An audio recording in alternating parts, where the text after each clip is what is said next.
Você sabia que para contratar um funcionário, você chega a pagar aproximadamente 62% a mais do que você registrou a pessoa em carteira? Pois é um absurdo de impostos. Para descobrir o que está incluído nesses 62%, quais são os impostos, o que eu tenho que pagar para o funcionário, o que eu posso descontar, acompanhe o nosso vídeo e assista até o final.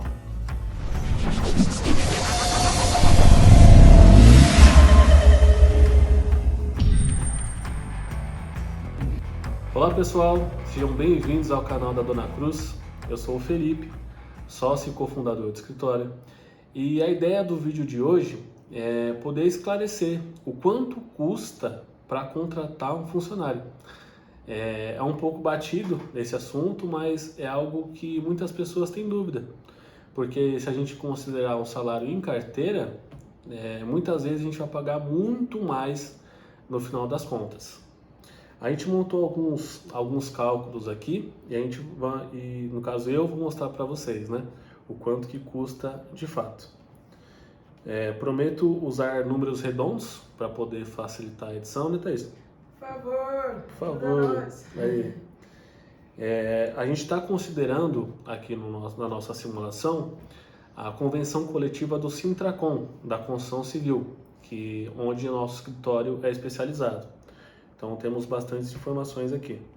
E antes de começar, vou pedir que você se inscreva no nosso canal, curte esse vídeo, comenta, caso você já tenha passado por isso ou ainda tenha alguma dúvida referente aos cálculos, deixe aqui no comentário.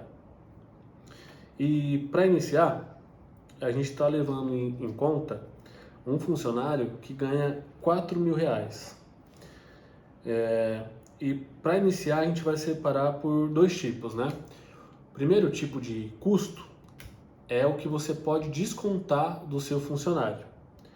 E o segundo tipo é a que é uma despesa da empresa. Então você não desconta, você só repassa para a Receita Federal ou Previdência. Então, levando em consideração o funcionário que está registrado com salário de R$4.000 na carteira, ele vai pagar de INSS. INSS é um imposto que você desconta do funcionário e repassa para a Receita Federal, aproximadamente R$397.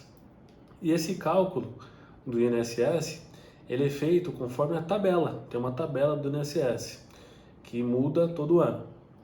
E nessa tabela tem alguns percentuais que variam de 7,5% a 14%. Então quem ganha menos paga menos, quem ganha mais paga mais, é basicamente isso. Além do INSS, tem também o imposto de renda. Então quem ganha acima de R$1.900 tem que pagar imposto de renda. E esse imposto de renda também é calculado sobre uma tabela progressiva que foi feita pela Receita Federal. Essa tabela está desatualizada desde 2015, então até agora não atualizaram. Então quem ganha acima de R$1.900 acaba pagando imposto de renda. E no nosso exemplo aqui, de um funcionário que ganha R$4.000, ele vai pagar aproximadamente R$185 de imposto de renda. Então esse é um valor que é descontado do salário dele também. Além dos impostos, também tem uma parte dos benefícios. Qual o benefício, Felipe? O principal é o Vale Transporte, né, que são os mais comuns no CLT. Então, o Vale Transporte é pago de acordo com o que o funcionário utilizar. Então, tem gente que vem de ônibus, vem de metrô, trem, ou pega ônibus mais trem, ou vem de carro. Então, é um valor que a empresa paga para poder subsidiar o custo do funcionário com a ida e vinda do trabalho. Sobre o valor do transporte, a gente vai usar mais ou menos aqui R$300. Vamos supor que eu gaste R$300 para vir todo dia aqui para Dona Cruz. Dos R$300, a empresa pode descontar até 6% do funcionário desse benefício. E qual que é a base, né? A empresa pode descontar até 6% do salário do funcionário. Então, essa pessoa que ganha R$4.000, 6% basicamente é quase o benefício todo, na prática, né? E o que mais? Além do Vale Transporte, tem também o Vale Refeição, ou Vale Alimentação, tem empresa que paga os dois. Então a gente está levando em consideração o que está no Sintracom, na tabela 2022-2023. Lá no Sintracom, a diária do benefício é de R$ 27,56. Se a gente juntar isso durante 22 dias, 22, 23 dias que são os dias úteis, a gente chega num número de basicamente R$ 600 de benefício. E a gente começa por ele, porque o Vale Refeição ou Alimentação é o benefício que a empresa não desconta do funcionário. É exatamente uma despesa da empresa. E onde que eu quero chegar com tudo isso, né?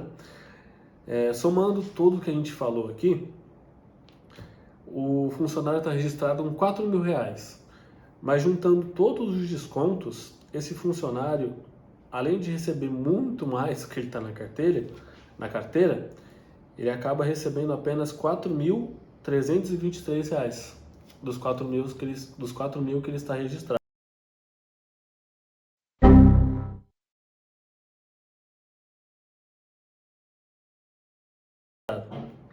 E quanto que a empresa paga? Essa é a questão.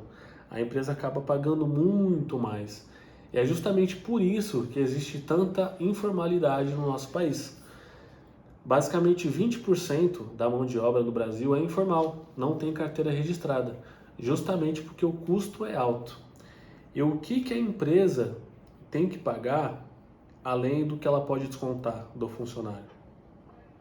Tem também o FGTS, que é o Fundo de Garantia. Então, se você trabalha CLT, se tem um funcionário CLT, todo mês você tem que pagar 8% do salário do seu funcionário. Então, essa pessoa que ganha 4.000, todo mês tem que pagar 320 de FGTS para essa pessoa. Então, tem uma conta que a Caixa abre, todo mês tem que ir pagando. Aí, quando esse funcionário sair da sua empresa, se ele for demitido sem justa causa, ele pode ter acesso a esse dinheiro, ou se ele sair por outro motivo, por exemplo, com uma dispensa por justa causa, ou quando ele perde as contas, ele ainda fica com esse dinheiro, porém esse dinheiro é bloqueado. Ele vai ter acesso caso ele queira comprar um imóvel ou na aposentadoria lá na frente. Ou se o governo lançar algum programa, que ele tenha acesso imediato ao dinheiro.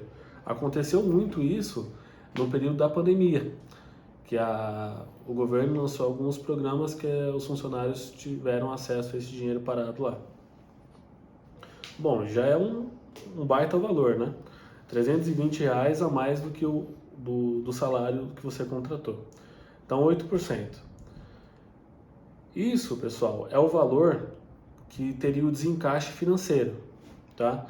Além do FGTS, também tem um imposto chamado contribuição patronal. Nossa, Felipe, o que é isso? É basicamente o INSS que a empresa tem que pagar por ter esse funcionário. Então, seria ali algumas contribuições que chamam PIS, PASEP, SENAI, e juntando tudo isso, basicamente é 20% sobre o salário do funcionário. É o imposto que a empresa paga. E daria o total ali R$800 sobre uma pessoa que ganha 4.000. Juntando tudo isso, toda essa maluquice aqui de conta, a gente chega a um valor que a empresa está pagando R$6.000. R$6.000. Então, se o funcionário ganha lá 4.000 na carteira, a empresa está pagando 6.000. Então, é 2.000 a mais. Realmente é muito caro. Isso é o desencaixe financeiro, né? Mas a gente também tem que levar em consideração os custos que a empresa tem, porém ela não tem o desencaixe imediato. Então, o que é isso, Felipe? Tem também o 13º, tem férias e tem FGTS. Então, por exemplo, se você contratou um funcionário ali em abril, por exemplo, né?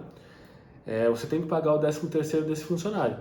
Por mais que você não vai pagar ali no mês de abril, só vai pagar no final do ano, que é basicamente agora. Hoje, no dia que a gente está gravando esse vídeo aqui, é dia 30 de novembro. E justamente hoje é o último dia para poder pagar a última parcela, a primeira parcela do 13º. Então, voltando ao nosso raciocínio aqui. Se você contratou esse cara em abril, você não vai pagar 13º em abril. Porém, você tem que levar em consideração no seu fluxo 1/12 do salário desse funcionário. Então esse cara que ganha R$4.000, ou essa moça, R$300 é só de 13º. Então você não vai ter o desencaixe desse valor, você não precisa pagar, porém você precisa considerar nos seus custos, porque lá no final do ano você vai ter que pagar isso.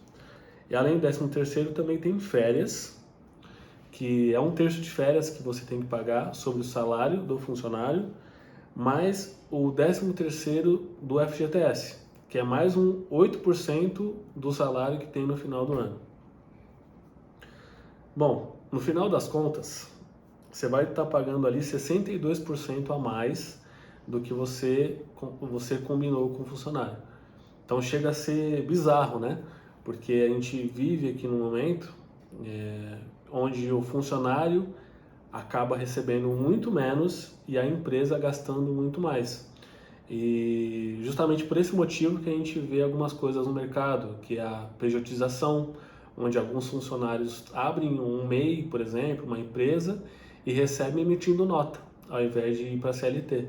Porque dessa forma a empresa paga um pouco menos de impostos e o funcionário recebe dentro do mês tudo aquilo que é de direito. Então é uma forma que o brasileiro basicamente ali inventou, né? Deu um jeitinho brasileiro de chegar o mais próximo da forma que funciona nos Estados Unidos, onde você trabalha e recebe tudo de uma vez. É basicamente isso. Então, da forma que foi feito a legislação, tanto de benefício que tem, acaba tirando um pouco do poder de fogo do funcionário, né? Tem gente que é um pouco mais conservador, que gosta de ter benefícios, mas tem algumas pessoas que já sabem que com dinheiro no bolso, dentro do bolso delas, ao invés de dar para o governo, pode tomar decisões melhores na sua vida. Pessoal, se você tiver alguma dúvida, por favor, deixa aqui nos comentários que a gente vai interagindo com vocês. Esse foi o vídeo de hoje. Até o próximo e tchau! Vamos deixar a planilha na descrição do vídeo, hein? Vamos deixar essa planilha aqui na descrição. Aí você tem que deixar seu e-mail para poder receber essa planilha, porque nada é de graça, beleza? Tchau!